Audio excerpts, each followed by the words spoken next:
पिछले वीडियो में हम लोगों ने देखा कि कांग्रेस के नेतृत्व में भारत में स्वतंत्रता आंदोलन 3 चरणों में बटा हुआ था। उदारवादी चरण, नव राष्ट्रवादी चरण और गांधीवादी चरण। उदारवादी चरण कांग्रेस के गठन 1885 से लेकर 1905 में कांग्रेस के गठन और बंगाल विभाजन तक था। फिर नव राष्ट्रवादी या उग्र राष्ट्रवादी चरण बंगाल विभाजन यानी 1905 से 1919 यानी गांधी जी के आगमन तक या प्रवेश तक था। फिर गांधीवादी चरण 1919 से 1947 यानी भारत की आज़ादी तक था। इन चरणों को स्वतंत्रता आंदोलन के चरण कह के देख सकते हैं, जो कि कांग्रेस के नेतृत्व में ये 3 चरण थे: उदारवादी चरण, उग्र राष्ट्रवादी चरण और गांधीवादी चरण। और क्रांतिकारियों के 2 चरण थे, प्राथमिक चरण और द्वितीय चरण। तो आइए देखते हैं इसको। उदारवादी चरण जो कि 1885 से 1905 तक था, यानी बंगाल कांग्रेस के गठन से बंगाल विभाजन तक। तो परिचय, कार्य पद्धति, प्रमुख मांगे, भारतीय स्वतंत्रता के योगदान इनका और कमियां क्या रही, सीमाएं क्या रही। तो परिचय में कांग्रेस के संस्थापक एवं प्रारंभिक सदस्य उच्च एवं शिक्षित वर्ग के थे। उन्होंने कांग्रेस के माध्यम से संवैधानिक सुधार एवं शासन में सुधार करना चाहा। उनके प्रयास उदारवादी विचारों एवं पद्धतियाँ पर आधारित उनका प्रयास था। ये कांग्रेस के 1885 से 1905 तक के काल में उदारवादी चरण कहा जाता है। प्रमुख उदारवादी नेता जो है दादा भाई नौरोजी, WC बनर्जी, बदरुद्दीन तैयब जी, Firoz Shah Mehta, KT Telang, Gopal Krishna Gokhale, S Subramaniam, B Raghavachari, Surendranath Banerjee, रास बिहारी बोस ये थे। कार्य पद्धतियाँ क्या थी? तो प्रमुख कार्य पद्धति इनकी जो थी उदारवादी कार्य पद्धति थी। उदारवादी रक्तहीन एवं स्वतंत्र शांतिपूर्ण वार्ता में विश्वास रखते थे। ब्रिटिश की न्यायप्रियता में विश्वास करते थे कि ब्रिटिश अच्छे हैं, उन्हें शायद हम लोग की स्थिति या परेशानियों का पता नहीं है, जिससे वो सुधार नहीं कर रहे हैं। पता हो जाएगा तो वो सुधार करने का प्रयास करेंगे। ये उनकी भूल थी, लेकिन ऐसा ही मानते थे। संवैधानिक पद्धति के से सुधार करना चाहते थे। प्रार्थना, प्रतिवेदन, स्मरण पत्र यानी स्मार पत्र की राजनीति करते थे। ब्रिटिश जनमानस को प्रेरित करते थे ताकि भारतीय शासन में सुधार हो सके। शिक्षित वर्ग को भारत का प्रतिनिधि मानते थे। प्राथमिक चरण यानी उदारवादी चरण में शिक्षित वर्गों का प्रभुत्व था, इसलिए उन्हें ही भारत के प्रतिनिधि के रूप में मानते थे। प्रमुख मांगे क्या रही? तो भारत में संवैधानिक सुधार करते हुए विधान परिषद में सदस्यों की संख्या बढ़ाई जाए। मतलब भारत में संविधान सभा या विधान परिषद में उनकी संख्या बढ़ाई जाए भारतीयों की। समाचार पत्रों में प्रतिबंध हटाया जाए समाचार पत्रों से, या सिविल सेवा का भारतीयकरण किया जाए। मतलब भारतीयों को भी इसमें हिस्सा दिया जाए, सिविल सेवा में भाग लेने का स्थान दिया जाए। और सेना का खर्च 50% तक कटौती की जाए और उसके जगह पे उस खर्च को भारतीय जन कल्याण में खर्च किया जाए। वायसराय की परिषद को 2 भारतीयों को जोड़ा जाए। वायसराय की जो परिषद थी, कार्यकारी परिषद, उसमें 2 भारतीयों को जोड़ा जाए। भारतीय सचिव जो थे लंदन में 15 सदस्यीय परिषद था उनका, और उनको हटाया जाए और संसद के प्रति उन्हें उत्तरदायी कर दिया जाए। और अन्य भाग में अस्थायी बंदोबस्त लागू कर दिया जाए, क्योंकि ये सभी प्रमुख जमींदार थे, इसलिए उन्होंने अस्थायी बंदोबस्त लागू करवाना चाहा ताकि उन्हें और लाभ हो सके। तो ये इनकी प्रमुख मांगे थी। ये मांगे क्या नहीं थी?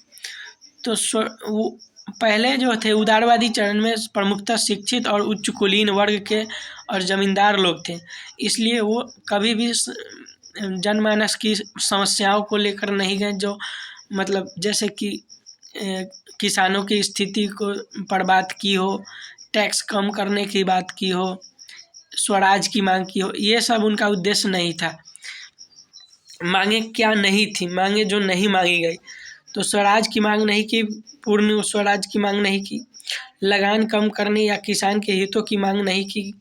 कभी भी आंदोलन, सत्याग्रह, धरना, विद्रोह का प्रयास नहीं किया। एक तरह से ये प्रयास नहीं किए जाने का कारण ये भी था कि उस समय जो थे प्राथमिक चरण में था कांग्रेस और बहुत छोटी संस्था थी। अगर वो आंदोलन, सत्याग्रह, धरना, विद्रोह का प्रयास करते तो उनके संस्था को यानी कांग्रेस को दबा दिया जाता अंग्रेजों द्वारा। कुछ ही दिनों में उनकी संस्था खत्म हो जाती। तो इस उद्देश्य से उन्होंने पहले प्राथमिक रूप से ऐसा प्रयास नहीं किया। ऐसा नहीं था कि वो लोग डरते थे अंग्रेजों से या करना नहीं चाहते थे। वो उच्च कुलीन वर्ग थे, इसलिए उन्होंने अपनी हितों की मांगों को रखा, अपने हितों के संबंधित मांगों को रखा। और इसी कारणों से जो उनके कार्य पद्धतियाँ थी, तो उसके कारण राजनीतिकरण हुआ भारत का। योगदान क्या रहा, तो इन्होंने भारत में का राजनीतिकरण किया, राजनीति सिखाई भारत के लोगों को। 1892 में विधान परिषद का विस्तार हुआ। धन के निष्कासन एवं ब्रिटिश आर्थिक नीति की समीक्षा की गई। जनता में राष्ट्रवादी भावना का विकास किया। कांग्रेस एक मजबूत संगठन बनी, जन आधार बढ़ा, सांप्रदायिक तनाव की जगह धार्मिक एकता स्थापित हुई। क्योंकि कांग्रेस के जो सभी संगठन की अध्यक्षता थी, हर साल जो होती थी बैठक, उसकी अध्यक्षता अलग अलग धर्म के प्रमुखों द्वारा कराई गई, जिससे उनमें धार्मिक एकता स्थापित हुई। सीमाएं क्या रही या आलोचनाएं क्या रही, तो इस दौरान आंदोलन या सत्याग्रह के माध्यम से ब्रिटिश शासन पर दबाव नहीं बनाया गया। उग्र राष्ट्रवादियों ने इस काल में प्रार्थना, याचना, प्रतिवेदन की राजनीति की। ब्रिटिश मतलब उग्र राष्ट्रवादियों ने कहा कि ये काल जो है प्रार्थना, याचना और प्रतिवेदन का काल रहा या राजनीति रहा उदारवादियों द्वारा। ब्रिटिश न्यायप्रियता पर विश्वास खोखला सिद्ध हुआ। उद्देश्य की स्पष्टता नहीं थी, इसलिए सफल नहीं रहा उतना। कांग्रेस का जनाधार सीमित रहा,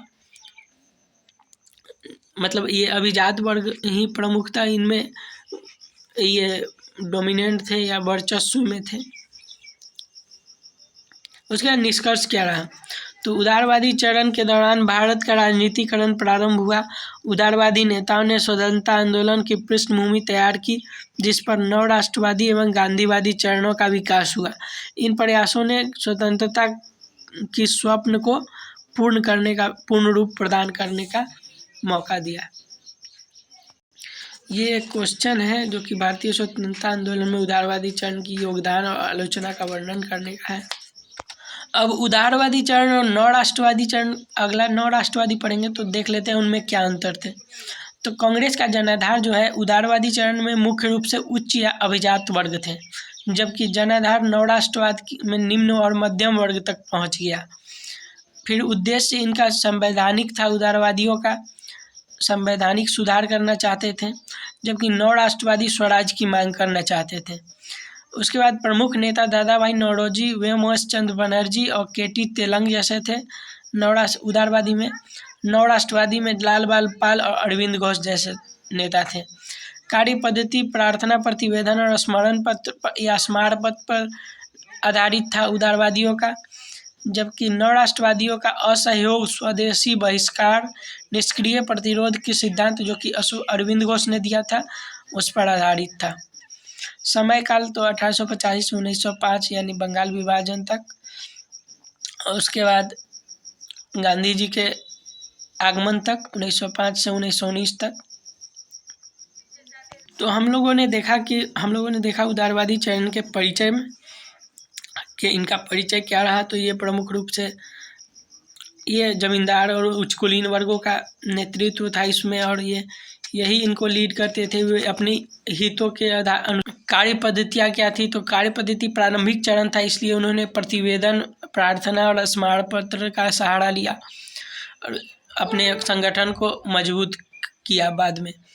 उसके बाद प्रमुख मांगें उनके हित के अनुसार थी, क्योंकि वे जमींदार और उच्च कुलीन वर्ग से थे, इसलिए उन्होंने अपनी मांगों को, अपनी हितों को सामने रखा प्रमुखता से। और मांगे किसानों के और टैक्स के संबंध में या स्वराज के संबंध में नहीं कि उस समय उसका योगदान क्या रहा, तो ये राजनीतिकरण किया भारत का, और भारत में राजनीति सिखाई लोगों को, और ये कुछ सुधार किए, धार्मिक एकता को बढ़ावा दिया।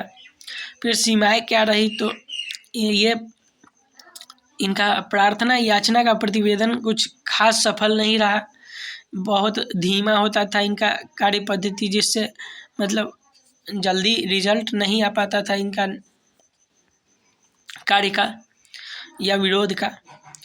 फिर निष्कर्ष क्या रहा, तो उदारवादी चरण के दौरान राजनीतिकरण प्रारंभ हुआ। उदारवादी नेताएं जो थे स्वतंत्रता की पृष्ठभूमि को तैयार किया, स्वतंत्रता आंदोलन की पृष्ठभूमि, जिस पर कि नव राष्ट्रवादी या गांधीवादी चरणों का विकास हुआ बाद में। तो यही एक उदारवादी चरण का संक्षिप्त चर्चा थी।